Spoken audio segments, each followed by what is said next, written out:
సంపూర్తిగా సంతోషంగా జయప్రదంగా చేసుకునేటటువంటి ఒక అవకాశము కనుక ఇది విశేషమైనటువంటిది శ్రావణం. శ్రవణము, మననము, నిధిధ్యాస. శ్రవణము, మనన, నిధిధ్యాస అంటే శ్రవణం అనేటటువంటి విశేషత ఇది వాస్తవికంగా సద్గురువుల మహాత్ముల అమృత వాణిని వినడం మూల కారణమే శ్రావణము అని భావార్థం. శ్రావణ మాసపు భావార్థము సద్గురువుల మహాత్ముల గురువాణి వాక్యమును వినడమే వాస్తవికంగా మానవ జీవన లక్షణము కనుక అది జ్ఞానామృతం. ఆత్మతత్వ జ్ఞానామృతం యోగా ధ్యాన తపస్సు చేసినటువంటి అనుభవ జిజ్ఞాస విశేషమైన జ్ఞాన గంగను ఈ యొక్క సమస్త భూమికి మానవుడికి ధారపోయడమే జ్ఞానాంతం. జ్ఞాన గంగాధరుడు గురువు. గురువు యొక్క సందేశాన్ని సారాంశాన్ని సాధనను ఇటువంటిదే వాస్తవికంగా శ్రావణం అనేటటువంటి విశేషత. ఇది వినడం శ్రవణం. ఆ తర్వాత మనన. మనన అంటే విన్నది సంపూర్తిగా ఆ ఒక అమృతాన్ని వాక్యాన్ని మనం మననం చేయడం అంటే జిజ్ఞాస విశేషంగా ఆ ఒక తత్వ విషయాన్ని గ్రహించడం, ఆలోచించడం, డిస్కస్ చేయడం. ఇది నిధిధ్యాస అని పిలువబడుతుంది. పిదప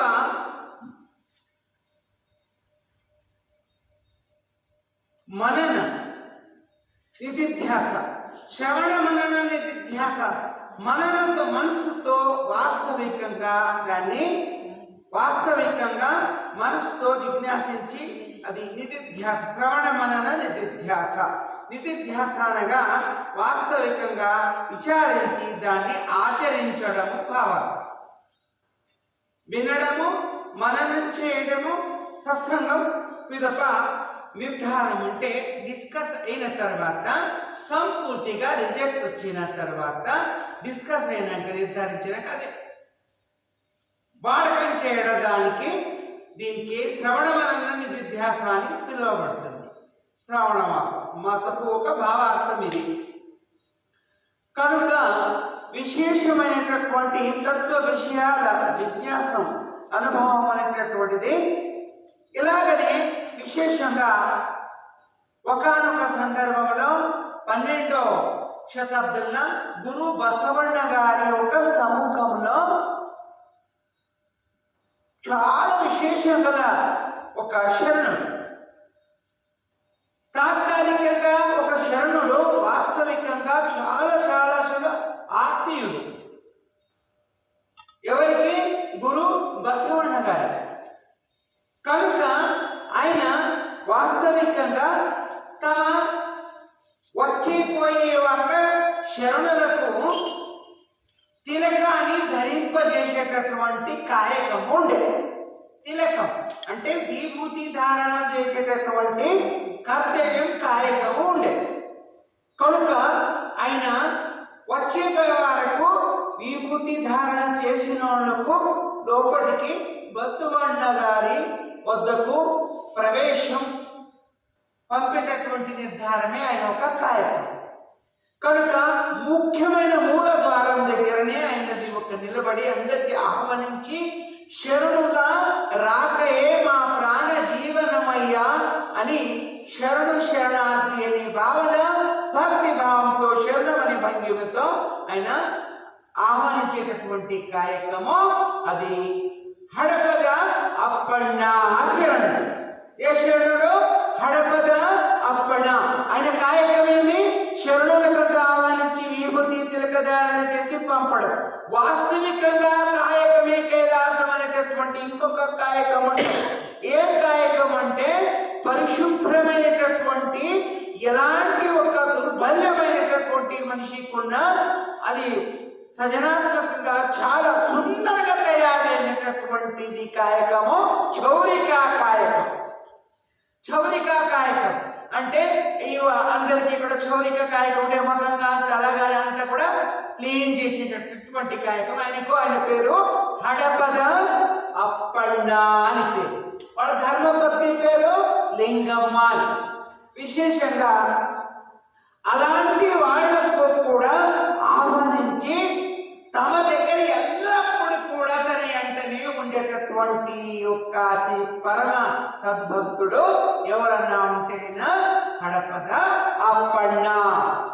హడపద అప్పన్న అంతే కాబట్టి విశేషమైనటువంటి శరణి.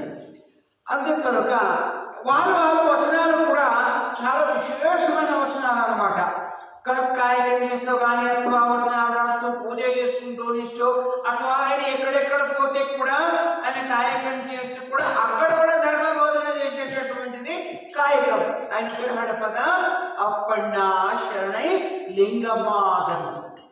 ఇదే విధంగా విశేషమైనటువంటి విచారము ఒకనొక అనుభవం అంట సందర్భంలో అనేక శరణులు అందరినీ పిలుచుకొని అందరికీ అడిగేటటువంటిది మరియు చెప్పేటటువంటి స్వాతంత్రము ఇచ్చినటువంటిది ఏకైక గురుమూర్తి గురు బసవಣ್ణ గారు. ఒకరు పతితులు కూడా పావనం చేసేటటువంటిది ఒక్క గురుమూర్తి ఆయన దయాశీలుడు కరుణామూర్తి బసవಣ್ణ గారు అందరినీ పిలిచి ఆహ్వానించి అందరికీ కూడా స్వతంత్రం అది మొట్టమొదటిది అనుభవం అంట.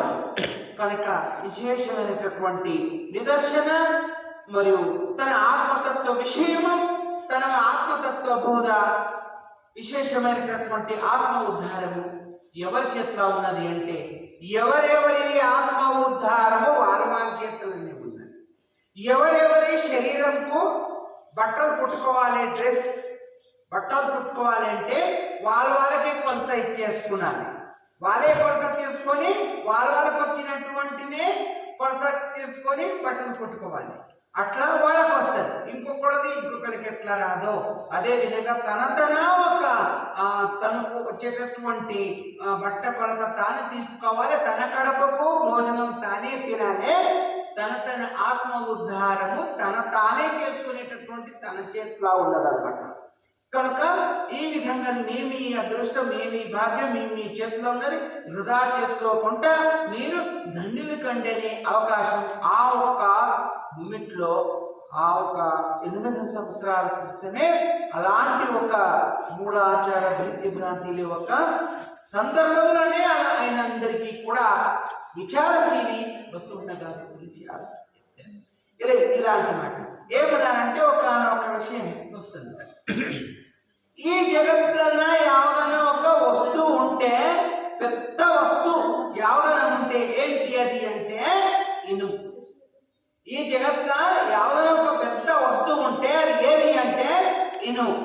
ఏంటి అది అంటే కొడవలైనా సరే దాని కత్తి అయినా సరే ఆ ఒక వస్తువు ఏం చేస్తుంది అంటే వాస్తవికంగా గడ్డి పండ్లు ప్రతి ఒక్క దానికి వాడకం చేసేటటువంటి శక్తి ఏదానికైనా ఉంటే ఇనుము. ఇనుముకు మింగేటటువంటి శక్తి ఇంకొకటి ఉంటుంది. అది ఏం శక్తి అంటే అగ్ని. ఇనుము కూడా మింగేసేటటువంటి శక్తి ఏదనుకుంటే అది అగ్నికి ఉంటుంది. ఇనుము కన్నా పెద్దది అగ్ని. ఆ విధంగా ఎలాంటి వస్తువు అయినా తనలో తీసుకొని గరం తయారు చేసి నీళ్ళుగా తయారు చేసినటువంటి శక్తి అగ్నికి ఉంటుంది. అదేవిధంగా అగ్నికి కూడా మించినటువంటి శక్తి ఇంకొకటి ఉంటుంది. అది ఏం శక్తి ఉంటుంది అంటే ఎలాంటి దగదగగా కాలేటటువంటి జ్వాలలున్నా ఆ ఒక దాని మింగే శక్తి ఇంకొకటి ఏదైనా ఉంటే అది జలం అన్నమాట. జలం ఏంటి అంటే జలం అంటే నీరు అని అర్థం. అందుకు కాబట్టి ఎలాంటి అగ్ని కూడా చల్లార్చే శక్తి ఏదానికైనా ఉంటే అది ఒకటి నీరు అని అర్థం. అందుకు కాబట్టి నీరుకు కన్నా మించినటువంటి శక్తి ఇంకొకటి ఉంటుంది. నీరుకు కూడా మింగేటటువంటి శక్తి ఏదైనా ఉంటే అది ఏం శక్తి అంటే మనిషి. నీరుకు కూడా వంచేటటువంటి శక్తి ఎవరికైనా ఉంటే అది ఎవరు అంటే మనిషి. ఎట్లా మనిషి అంటే అలాంటి నీరుకైనా మనిషి తాగేస్తాడు అని అర్థం. తాగేస్తాడు కదా అలాంటి నీరు లేకపోకూడదు. అట్లా ఆ విధంగా విశేషంగా ఆ ఒక్క నీరేం తాగుతాడు కదా, కానీ ఆ మనిషికి కూడా ఆ నీరు మింగేసినటువంటి శక్తి ఉంటే మనిషికి కూడా మింగేటటువంటి శక్తి ఇంకొకటి ఉంటుంది. అదేం శక్తి అంటే మృత్యు అనే సావు. మృత్యు అనే సావు, ఆ సావు అనేది కూడా మనిషికి మింగేటటువంటి శక్తి ఉంటది. కనుక ఆ ఒక్క సావుకు కూడా మింగేటటువంటి శక్తి ఇంకొకటి ఉంటుంది. అది ఏమి అంటే ప్రార్థన, జపము, ధ్యానము, తపస్సు. ఇలాంటి ఆ ఒక్క సావుకు కూడా మింగేటటువంటి శక్తి ఇది ఒక్కదానికి పొంచేటటువంటి శక్తి. అందుకు ప్రార్థన, జపము, ధ్యానము ఏ ఒక్క ప్లేస్ లో ఏ ఒక్క ఇంట్లో నడుస్తుంటారో చేస్తుంటారో అలాంటి దానిలో ఆ సావు కూడా భయపడి దూరం దూరం దూరం పోతుంది. సావుకు కూడా ఆ ఒక మృత్యువుకు కూడా మింగేటటువంటి శక్తి, ఉంచేటటువంటి శక్తి ఏకైక శక్తి ఏదంటే జపం, ధ్యానం, ప్రార్థన. దీని వలనే దానికి ఉంచేసేటటువంటి శక్తి ఉంటుంది.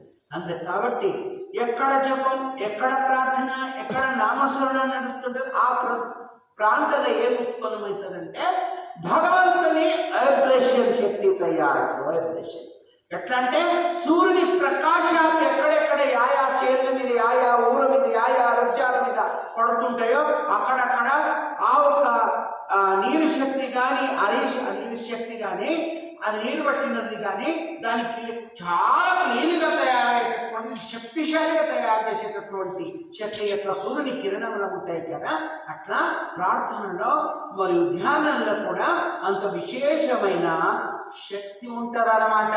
ఇది వాస్తవికంగా విశేషంగా భగవంతుని యొక్క ఆ కారుణ్య కిరణ శక్తి తయారు. అది మనిషికి కరుణ కవచము అని పిలువబడుతుంది. ఏమని పిలువబడుతుంది? కరుణ కవచము అంటే రక్షాబంధన. అంటే ఎట్లా రక్షాబంధన మనిషికి రక్షించబడుతుందో అదే ధర్మం రక్షితో రక్షిత. అట్లా ధర్మమును నువ్వు రక్షిస్తే నిన్ను ధర్మం ఎట్లా రక్షిస్తుందో అట్లా ఈ యొక్క ప్రార్థన వలన, జపము వలన, ధ్యానము వలన నీకు కూడా వాస్తవికంగా అదే రక్షింపబడుతుంది అని విశేషత మాట ఈ విధంగా చెప్పబడింది. అందుకు ఈ యొక్క విశేషమైన జపము, ధ్యానము, ప్రార్థన కూర్చున్నా, నిలబడ్డా, లేచినా, ఊరికెళ్ళినా, పనికెళ్ళినా మనం మనసులో తలుసుకోవాలి. ధ్యానం చేయాలి అంటే ఇంట్లో కూర్చొని వాస్తవికంగా ఎలాగ చేయాలి అంటే వాస్తవికంగా గబగబా ఉంటుంది, మేత తింటుంది. అది గబగబ తినేస్తుంది. తిన్నప్పుడు పెద్ద సంచిలో నింపుకుంటుంది. తర్వాత దానికి ఏమంటుందంటే పోయినా, వచ్చినా, కూర్చున్నా, నిలబడ్డా అది గబగబ ఆవు మేత తిన్నట్టు ఇది తలుసుకుంటా వెళ్ళేది వచ్చేది పని చేసుకుంది. కనుక కాయకమే కైలాసము అంటే కృషియే కైలాసం. వాళ్ళు ధర్మ ప్రకారంగా వాళ్ళ ఉద్యోగం, పని, కాయకం, రైతు పని వాళ్ళు చేస్తారు. ఇది ఒక మానవ కర్తవ్యం. అయినా కూర్చున్నా, నిలబడ్డా, పోయినా, వచ్చినా గబగబ ఆవు మేత తిన్నట్టుగా తలుసుకుంటూ భగవన్ నామస్మరణ చేసుకుంటూ వెళ్ళాలి. కూర్చోండి, నిలబడండి, కొండి, ఇది గబగబ మేత తిన్నట్టు. కాబట్టి కుదార్థంగా కూర్చొని ఆ మేతను ఆ ఆవు, ఆ ఒక్క ఎద్దు ఎలాగ మళ్ళా రిటర్న్ తీస్తుంది. రిటర్న్ ఒక్కొక్క ముక్క తీసి కుదార్థం కూర్చున్నప్పుడు, నిలబడ్డప్పుడు ఒక్కొక్క ముక్క బయటికి తీసి మళ్ళా నెమరేసి జీర్ణకోశం అనే సంచిలోనికి ప్రవేశపెడతారు. అప్పుడు జీర్ణమవుతుంది. అట్లా అది ఏమంటారు దానికి అంటే ప్రశాంతంతో ఇంట్లో కూర్చున్నప్పుడు మీరు ధ్యానం చేసుకోవచ్చు. కానీ నడుచుకుంటా పోతూ వస్తూ ఉన్నప్పుడు ధ్యానం చేసుకోవడానికి రాదు. ఏం చేయడానికి వస్తుంది అంటే జపం చేసుకోవడానికి, తలుసుకోవడానికి వస్తుంది. కానీ ధ్యానం అనేటటువంటిది వాస్తవికంగా ప్రశాంతంగా సైలెంట్గా ఉన్నప్పుడే మాత్రం చేసుకోవడానికి వస్తుంది. అందుకే ఉదయార్థంగా సాయంత్రం లేదా మస్కులు ఈ టైంలో సమస్త జనులందరూ కూడా సాంసులుగా ప్రాణి పక్షులన్నీ కూడా వాళ్ళ ఇళ్లలో వాళ్ళ గృహంలో ఎక్కడిదక్కడ చేరుకుంటే సాంసు సందర్భం ఉంటుంది అప్పుడు చేసుకోవాల్సింది. ఎందుకు అవి నిశ్శబ్దంగా కూర్చున్నప్పుడు నిదానంగా నెమరేస్తే మనిషి కూడా సాయంత్రం సంధ్యా సమయం, అదేవిధంగా సుప్రభాత సమయమందు పరమాత్మను తలచిన తప్పును అపమృత్యు గండములు, తప్పును అపమృత్యు దోషములు. అందుకు ఆ ఒక్క పరమాత్మ ఆ దేవుని తలచుట కూడుంటే ఇది ఒక కూటమి అనేటటువంటి మాట. అందుకు కాబట్టి విశేషమైనటువంటి విషయము అపమృత్యు అనేటటువంటి చెప్పేది వాస్తవికంగా సుప్రభాత సమయమందు పరమాత్ముని ఇది తలవడంలో ఈ అపమృత్యు ఏముంటుంది కదా, అలాంటి దాటిపోవాలి. దీనికి నేను మొదలు చెప్పాను కదా ఆ విషయం. ఎందుకంటే ఏ శక్తి అపమృత్యు కూడా దాటించేటటువంటి శక్తి ఒక ధ్యానము, ఒక ప్రార్థన జపం ఉంటుందండి. విశేష శక్తి దానిలో అంత శక్తి ఉంటుంది. ఇప్పుడు చూడండి, ఒక్కొక్క సంతుల శరణులు మన కృషి కార్యక్రమం చేసేటటువంటి శరణులకు కూడా తలసిన కూర్చున్నా నిలబడ్డా జపం మనవల్లే మధ్యలో తెలుసుకున్నాను. ధ్యానం నిశ్చయంగా కూర్చున్నారంటే పని చేసుకుంటూ ధ్యానం చేయడానికి రాదు, జపం చేయడానికి వస్తుంది, తలుసుకున్నానికి వస్తుంది. ఇది వాస్తవం. గబగబా మేత తిన్నట్టు పశువులు అది తినొచ్చు, డిపాజిట్ ఇష్టాలు పెట్టుకోవచ్చు. ధ్యానం అనేటటువంటిది నిదానంగా కూర్చున్నప్పుడు చేసుకోవచ్చు అన్నమాట. ఇదే ఒక విశేష తత్వం. దీనికి వాస్తవికంగా మనిషికి తప్పించుకునేటటువంటి మార్గం ఒకటే, ఏమి? సుప్రభాత సమయమందు పరమాత్మని చదవడం, లింగం చదవడం అథవా భగవన్నామ స్మరణ చేయడము, ఇదే మూల కారణం అనేటటువంటిది నిదర్శనం. తర్వాత ఈరోజు విశేషంగా శ్రావణ మాసపు శుభ సందర్భంగా సంత్ మహాత్ముల విశేషమైనటువంటి జన్మదిన అనేటటువంటిది ఈ యొక్క దినం. ఇది శ్రీకృష్ణుడు పుట్టినటువంటి ఒక విశేషమైన జన్మ అష్టమి శుభ సందర్భంగా అందరికీ శుభాకాంక్షలు. ఎందుకు అంటే కృష్ణుడు పుట్టినటువంటి దినం ఈరోజు. అందుకు కాబట్టి అటు పూర్ణమి ఇటు అమాస రెండింటి మధ్యన ఉండేటటువంటిది ఏంటి అంటే అది అష్టమి. ఆ రోజు రాత్రి 12 గంటలకు సరి సమయం, అటుగా ఇట్లా సరి కరెక్ట్ సమయం. ఆ రోజు పుట్టినటువంటి జన్మించినటువంటి ఏకైక ఒక మహాపురుషుడు పుట్టినది శ్రీ కృష్ణుడు, గురుమూర్తి. అంతే కాబట్టి ఆయన పుట్టినది ఎలాగా, ఎక్కడ, ఏ సందర్భము, యా ప్లస్ అన్నీ ఉన్న భోగ భాగ్య ఐశ్వర్య సమస్త సామ్రాజ్యం ఉన్న అవతరించినది పుట్టినది చెరసాలలో. ఎక్కడ? చెరసాలలో అంటే జైల్లో. ఎక్కడ పుట్టిండు శ్రీకృష్ణుడు? జైళ్ళలో పుట్టిండు. తండ్రికి జైళ్ళలో బంధిస్తాడు వాళ్ళు మేనమామ. శ్రీకృష్ణుడు పుట్టకింత మొదలు 7 మందికి హతమార్చింది వాళ్ళు మేనమామ. ఈయన 8వ ఆయన. శ్రీకృష్ణుడు 8వ సంతానం. మరియు పుట్టినది కూడా ఆ దినం అష్టమి మరియు అష్టమ సంతానం కనుక వాస్తవికంగా ఈ అష్టమి రోజు పుట్టినటువంటి ఈయన శ్రీకృష్ణుడు. పిదప కొన్ని సందర్భంలో ఒకే రోజు ఒకే సందర్భంలో ఇద్దరు ఉంటారు. ఇద్దరు ఎవరు అంటే ఇక్కడ శ్రీకృష్ణ జన్మిస్తే ఇంకొక ప్లేస్లో యోగమాయ అనే ఒక మహాశక్తి ఉద్భవిస్తుంది. కృష్ణుడు ఇక్కడ జన్మిస్తే అక్కడ యోగమాయ అనేటటువంటి ఒక సుందరమైనటువంటి అమ్మాయి పుడతారు. ఇక్కడ ఒక చిన్న బాల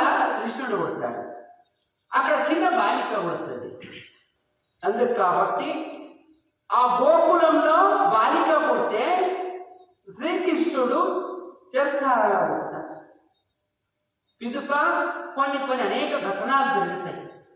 తర్వాత కొన్ని సందర్భం వస్తుంది. పిదప ఒక విషయం కృష్ణుడు పెద్దగా అవుతాడు. ఆయన చేసినటువంటి ధర్మ బోధనని చేస్తాడు. ఒక సందర్భం వస్తుంది. వచ్చినప్పుడు పెద్దగా పెరుగుతాడు. అయ్యే సంఘటన అన్ని జరిగిపోతాయి. పిదప ఒక విషయం వస్తుంది. కన్న తల్లిదండ్రుల దగ్గరికి ఆ ఒక గోశాలయం ఉంటుంది కదా, రేపల్లి, అటు నుంచి ఇటు వచ్చి తల్లిదండ్రులకు చెరసాలలో ఉన్నారు అని చూడడానికని వస్తాడు. వచ్చే సందర్భంలో అప్పుడు వచ్చి కలుస్తాడు. అప్పుడు దుఃఖిస్తాడు తల్లిదండ్రులు. దుఃఖించి నీవు అంత శక్తిశాలి అయినటువంటి ఒక గురుమూర్తి ఉన్నావు, అట్లా మళ్ళా నీకు శ్రీకృష్ణ అంటారు, శ్రీకృష్ణ పరమాత్మ అంటారు, కానీ నువ్వు ఇంత పెద్దగా అయినావు, అందరికీ అంత పెద్ద లీలం చేసేటటువంటి ఒక పురుషుడు, అంత మహాత్మ స్వరూపుడు, కానీ ఇంతవరకు ఎందుకు పట్టిందయ్యా మా దగ్గర చెరసాలలా ఉండి ఇడిపియడానికి చూడడానికి, మరి అప్పుడే పుట్టగానే రావచ్చు కదా నువ్వు అని తల్లి అడుగుతుంది, తండ్రి అడుగుతాడు. ఎవరికి? శ్రీకృష్ణుడు. ఇన్ని రోజులు ఎందుకు పట్టింది మరి, ఇన్ని సంవత్సరాలు ఎందుకు పట్టింది మరి? ఆయన ఎప్పుడు ఎన్ని సంవత్సరాల దాకా వచ్చిండు అంటే, పెద్దగా దాకా అంటే 12 సంవత్సరాలు పట్టింది. 12 సంవత్సరాలు పడుతుంది. తర్వాత వస్తాడు. వచ్చినాక అప్పుడు తల్లి అడిగితే అప్పుడు ఆ విషయం చెప్తారు. చూడమ్మా, ఇన్ని రోజులు నాకు ఎందుకు పట్టింది అంటే, రానికి ఒక సందర్భం ఉంది అంటాడు. ఏమో సందర్భం నాయన? మళ్ళీ ఎన్నెన్నో విద్యాలు, ఎన్నెన్నో అద్భుత పోవాడు చూపించి, కానీ నువ్వు ఇంత చిన్న విషయం నాకు చూసి కొనికి చెరసాలను పుట్టినవో తీసుకెళ్ళిండ్రు, కానీ నువ్వు పెద్దగా ఇన్ని రోజులు మమ్మల్ని రోజులు పట్టిందా అంటే, అవునమ్మా నిజమే పట్టింది. అది ఎట్లా అంటే, వాస్తవికంగా అంటే నిజమైన వాస్తవికంగా మా అమ్మను కాదమ్మా, నిజంగా మా అమ్మ నువ్వు కావు, నువ్వు పెట్టిన కష్టమే నాకు, కాబట్టి ఇంత కష్టమైంది. నిజమైనటువంటి అమ్మ మా అమ్మ నువ్వు కాదు. అది ఎట్లా మరి? ఏ విధంగా అంటే, ఇది ఈ జన్మది కాదు, పోయిన జన్మది. రాముని అవతారంలో ఉన్నప్పుడు నీవు నాకు కష్టపెట్టినావు, మా అమ్మకు దూరం చేసినావు కనుక అందుకు నీవు ఈ విధంగా ఇన్ని రోజులు రావాల్సి వచ్చింది నీ దగ్గరికి అన్నాడు. అట్లాంటి నీ అమ్మ ఎవరు మరి అంటే, నీవు ఎవరంటే కైకేయి అమ్మ. ఎందుకంటే మా అమ్మకు దూరం చేసినందుకు నేను అడవిలో వనవాసం పోమన్నావు కదా, పోయినా. అందుకు కాబట్టి అప్పుడు మా అమ్మ ఒంటరిగా ఉంది, నీవు సుభిక్షంగా ఉన్నావు, అందుకు కాబట్టి నేను అడవి తిరిగిన అన్ని సంవత్సరాలు నేను రాలేను, దూరం ఉన్నాను. అందుకు ఇప్పుడు నీవు చెరసాలలో ఉన్నావు, మా అమ్మ ఇంకొక చోటు ఉన్నది, ఆమె మరి మీ అమ్మ ఎవరు మరి? ఆ జన్మములది రాముని అవతారంలో కైకేయి అమ్మ, మళ్ళా కౌసల్య అని చెప్తుంది. ఈ జన్మంలో మరి మీ అమ్మ ఆడుంది అని అంటే, అప్పుడు చెప్తాడు, మా అమ్మ వాస్తవికంగా ఇప్పుడు జన్మ ఎత్తింది ఆడ అంటే గోకులలో యశోదమ్మ. మా అమ్మ యశోదమ్మ, నీవు ఈ జన్మ మళ్ళీ నేర్పించినావు అంటే వాస్తవికంగా నీవు కైకేయి అమ్మ. నలుగురు ఉంటారు కదా, అంతే. కాబట్టి కౌసల్య, సుమిత్ర అని కైకేయి ఉంటారు కదా, వీళ్ళకు దానివల్ల నీవు ఈ విధంగా చేసినందుకు మా అమ్మ యశోదమ్మ, ఆమెని కౌసల్య మల్లొక్క రూపంలో ఆమె అలాగైంది. కాబట్టి అక్కడ ఉన్నాను, అప్పుడు దూరం వచ్చిన అన్ని సంవత్సరాలు అక్కడ ఉన్నా, అది ముగిసింది, ఇప్పుడు నీ దగ్గరికి వచ్చి కూర్చుంది. ఇది విషయం. అందుకు కాబట్టి ఈ కర్మ ఫలం అనేటటువంటిది ఎట్లా తీసుకుపోతుంది అంటే, అన్ని సంవత్సరాల్లో కైకేయి దూరం చేసిన ఇప్పుడు నేను నీకు దూరం ఉన్నానమ్మా. అందుకు మా ఏముంది, రాముని తల్లి ఉంటారు, అందుకు ఆమె జన్మ మళ్ళా ఇప్పుడు యశోదమ్మ ఉంది, అందుకు అక్కడ ఉన్నాను. ఇప్పుడేమో ఈ సంవత్సరం అందుకే పట్టింది, అందుకు కర్మ జన్మ ఉంది అనేటటువంటిది ప్రతిఫలం ఎట్లా తీసుకెళ్తాదంటే ఈ విధంగా. మరి అప్పుడేమో నువ్వు రాముడు ఉంటే మరి నీకు వాస్తవికంగా లక్ష్మణుడు ఉండే కదా, మరి ఇప్పుడు ఎవరున్నారు లక్ష్మణుడు అంటే మా అన్న బలరాముడు అని. మా అన్న బలరాముడు. అప్పుడు నేను అన్న ఉంటే కదా ఆయన తమ్ముడు ఉండే, ఇప్పుడు నేను తమ్ముడిని ఆయన అన్న. అంటే ఈ విధంగా నిదర్శనాలు ఏం చేస్తాయి అంటే అప్పుడు ఆ విధంగా ఇప్పుడు ఈ విధంగా తడవైనందుకు క్షమించామా, అందుకు కాబట్టి ఆ జన్మంగా 5 సంవత్సరాలు దూరం చేసినావు కదా, అందుకు కాబట్టి దూరం ఉన్నా. ఇప్పుడు అన్ని సంవత్సరాలు అక్కడ గడిచిన, ఇప్పుడు నీకు దగ్గరకు వచ్చిన. ఈ విధంగా జన్మ రహస్యం ఈ విధంగా కర్మఫలాన్ని ఇట్లా ఉంటుందమ్మా కైకేయమ్మ అన్నాడు. అంటే వాస్తవికంగా అని చెప్పేసి చెరసాల నుంచి బయటికి తీసుకొచ్చింది అన్నమాట. ఆయననే దశరథ మహారాజు, ఆయన నందనందనుడు అన్నమాట. అట్లా ఈ విధంగా ఒక్కొక్కడు నిదర్శనాలు వస్తాయి. ఇట్లా దీన్ని బట్టి వాళ్ళు జన్మరహస్యాల మీదకి వెళ్ళి నడిపించుకొని పోయేటటువంటి ధర్మబోధన అన్నమాట. అందుకు కాబట్టి ఇది ఒక నిదర్శనము శ్రీకృష్ణ అనేటటువంటి మాట. అందుకు ఈ శ్రీకృష్ణ అనేటటువంటి ఒక యోగ శాస్త్రము ఒక ధర్మ బోధన చేయడము అర్జున అంటే వాక్యం. ఈ వాక్యం చెప్పేటటువంటిది అర్జున అనేటటువంటి తెలివి, శ్రీకృష్ణ అనేటటువంటి శ్వాసక్రియ యోగ. ఇదే ఈరోజు శ్రీకృష్ణుడు పుట్టినటువంటి జన్మదినం అనేటటువంటి మాట. అందుకు ఆయన ఎందరికో ఋషి మునిలందరికీ కూడా రాముని అవతారంలో వచ్చి సేవ చేస్తాంటే ఈ జన్మంలో కుదరది, మళ్ళ జన్మంలో చేతురులే అన్నారు. అదే వాళ్ళంతా ఋషులందరూ ఆ జన్మంలో ఋషులై ఉంటే ఈ జన్మంలో 16,000 గోపికలైండ్రు ఋషులు. 16,000 మంది గోపికలైండ్రు. అప్పుడు 16,000 ఋషులు. ఆ పురుష జన్మ ఇప్పుడు ఆడ జన్మ. ఈ ఆత్మ ఆడ జన్మ ఎత్తాల్సింది తప్పది, మగ జన్మ ఎత్తాల్సింది తప్పది. ఆత్మ ఒకటే, శరీరాలు వేరే, డ్రెస్ వేరే వేరే అంతే.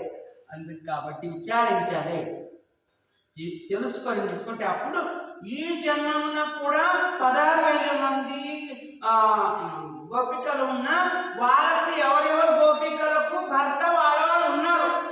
ఉంటే కూడా కష్టాల పాలలో ఉండ్రి వాళ్ళు. అందుకు కష్టాల పాలలో ఉంటే ఈ శ్రీకృష్ణుడు అంతమందికి ఎందుకు రక్షణ ఇచ్చినాడంటే నరకాసురుడు అనే రాక్షసుడు వాళ్ళందరికీ బాధ పెట్టబట్టి ఉండే. వాళ్ళందరూ 16,000 మందికి బాధ పెట్టే సందర్భంలో వాళ్ళకు వీళ్ళు మొరబెట్టుకునేందుకు వాళ్ళందరికీ రక్షణ చేసిండు అన్నమాట. వాళ్ళందరికీ రక్షించి నరకాసురుడు అనేట ఆయన దానికి సుమారు చేసినాడు. అందుకే అది నరక చతుర్దశి పాడమి దీపావళికి చేసింది. అందుకే కాబట్టి విశేషంగా వాస్తవికమైన మాట ఏముంది అంటే శ్రీకృష్ణుడికు ఇంతమంది భార్యలు ఉన్నారా అనే విషయం చెప్తుంటారు. భార్యలు కాదు, ఎవరు వాళ్ళు అంటే సద్భక్తులు ఉంటారు, సేవ చేసేటటువంటిది. అది ఋషి ఆత్మలు మళ్ళీ ఈ జన్మంలో గోపికలు. అందుకు ఆ విధంగా సేవకులు అయి తరింపజేసుకున్నారు.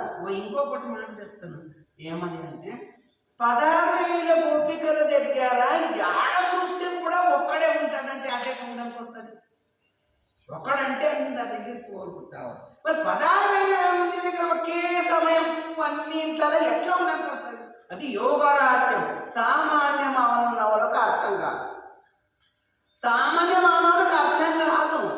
అందుకు కాబట్టి ఈ విధంగా ఉంటుంది చూడు. అందుకు భావార్థము ఈ ఒక జన్మ రహస్యము మహాత్ముల సత్పురుషులది. ఒక్కొక్క యుగముగా ఒక్కొక్క రూపములో ఉంటారు. నిదర్శనంగానే భగవంతుని స్వస్వరూపాలు రకరకాల రూపంతో ధర్మబోధన చేయడానికి వస్తాయి. అట్లా అని గ్రహించుకొని మన జీవనం అనేటటువంటి సఫలత చేసుకున్నాలే. వృధానే కాలం గడిపితే దినం గడిపితే అదేం దినం వేస్ట్ పోదు. దినం వేస్ట్ పోదు. ఈ రోజు ఏం చేసినా ఆ రోజు మళ్ళీ ముద్ర పడే, అది నీ అకౌంట్లోనే పడే. నిన్న ఏం చేసినా అదే అకౌంట్లో పడే. పోయింది దినాలు అకౌంట్లో పడే, ముందుకు పడుతుంది, ఇప్పుడు పడుతుంది.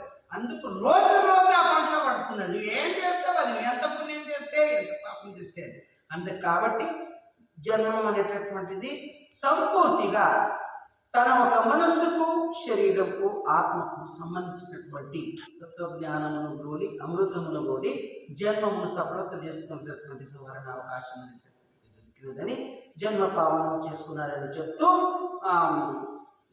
మహాత్మ సత్పురుషుల యొక్క జన్మ రహస్యం శ్రీకృష్ణుడు జన్మ రహస్యం గురించి ఈరోజు జన్మదినం సందర్భంగా అందరికీ కూడా ఈరోజు ఈ యొక్క శ్రావణ మాసం శోభసందర్భంగా ఈ కార్యక్రమం చేసినటువంటి శరణులకు మరి కార్యక్రమంలో పాల్గొన్న శరణులకు సమస్త మానవాళి అందరికీ కూడా అందరి భక్తి జ్ఞానము మరియు అనుభవము కలిగి ఆయుష్ ఆరోగ్యం కలిగి భక్తి జ్ఞానం అభివృద్ధి కావాలని చెప్తూ శుభహారస్తున్నా. జై గురు బసవేశ హర హర మహాదేవ్. विश्व गुरु बसवेश्वर महात्मा की जय. सकल शरण संतों की जय.